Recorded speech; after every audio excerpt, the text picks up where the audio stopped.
Hello, welcome back to the Watford Way. I hope you guys are having a good day. This isn't going to be a full match preview like we would usually do because there is such a quick turnaround between the games. But I just wanted to quickly touch on the Preston game and give some more thoughts and feelings after Watford's home victory against Sunderland. And we'll touch on that very briefly because it was a big win against a big team. They have a big away following. They had big expectations for this season, and Sunderland up to that Watford game had done very well this season. If they'd won against Watford, they would be top of the Championship table currently, and I thought Watford matched them man for man. It was a very equal game at times, especially in that second half when Sunderland come out more assertively. But I thought in the first half especially, Sunderland sat very deep. Watford playing a very high line, applying lots of pressure, trying to break their defensive line down,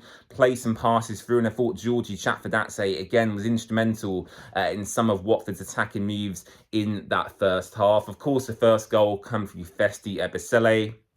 A lovely finish on the half volley to open his Watford account. And then in the second half, Kwadwo Bar, the main man, our impact substitute, comes off the bench, wins a very clear penalty. I'm not quite sure what Neil for Sunderland was doing, really. I mean, the challenge was absolutely ridiculous. It's a clear penalty. The referee said, thank you very much. He pointed to the spot, and then Tom Cleverley stuck the penalty away into the bottom left-hand corner to secure all 3 points for the Golden Boys. And that gives us a good platform to very briefly touch on Preston North End. Now, I can't sit here and say I've particularly done a lot of research on Preston, but what I do know is they've had a really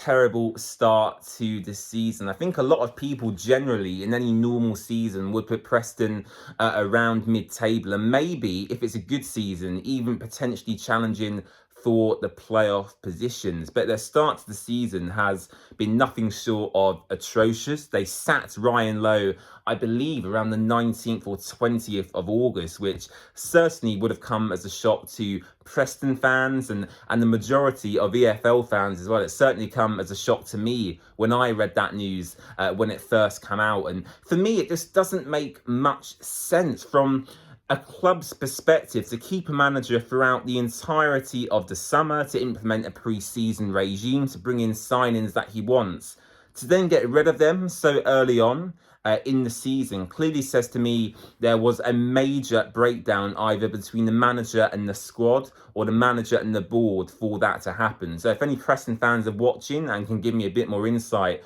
onto what actually happened between Ryan Lowe and the board, it would be very much appreciated.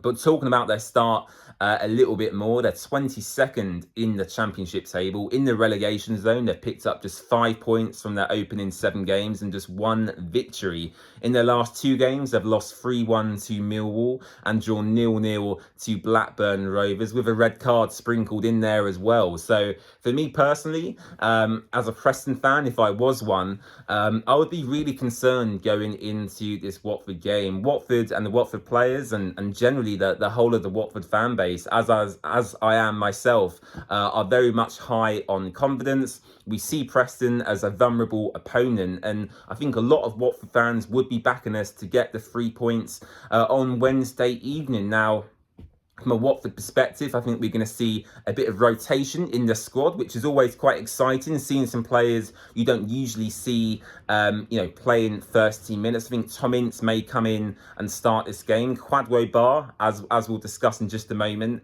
is clearly pushing for a Watford start in the Championship. Loser is available to come into midfield. I think Musa Sissoko and Tom Cleverley have played a lot of football this season. I think they need a rest, one of them or both of them ideally.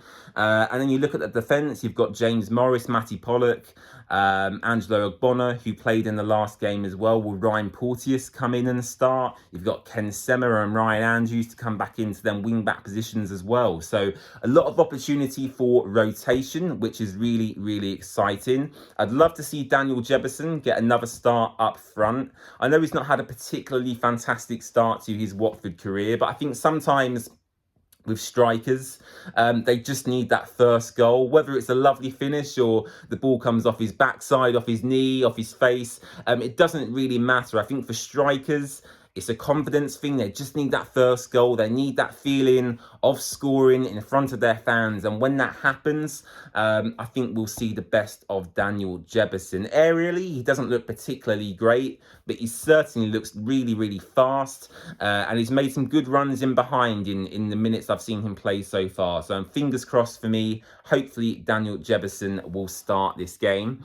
In terms of my score prediction going into this, I'm going to go for one thing and one thing only, and that is, of course, a Watford victory. As I've discussed already, I've not done particularly loads of research on Preston. I don't have the time, quite frankly, currently, with these midweek matches coming round thick and fast. But looking at their form, looking at the state of the club and what their fans are saying on social media, it's all looking very, very negative. And I'm sorry to say, Preston fans, I'm hoping Watford can make you feel even more negative on Wednesday night as we get the 3 points. So I'm going to go with a 3-0 Watford win. I'd love a clean sheet. We've not seen a clean sheet for quite some time, so I'd love a clean sheet, and I'd love to see plenty of goals as well. So I'm going to go for a clean sheet and Daniel Jebbison to get his first Watford goal.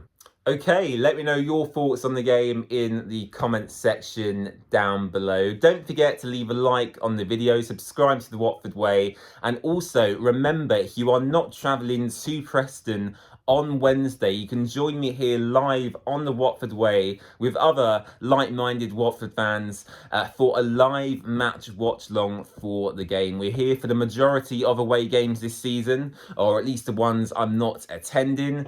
So yes, you can join me here live on The Watford Way for that match watch-along about 10 or 15 minutes before kickoff. We usually go live. So I look forward to seeing you guys for that. And other than that, enjoy the rest of your days. Don't forget to keep backing the boys, keep backing Clevs, and yeah, hopefully we can come away with the 3 points on Wednesday. Bye-bye.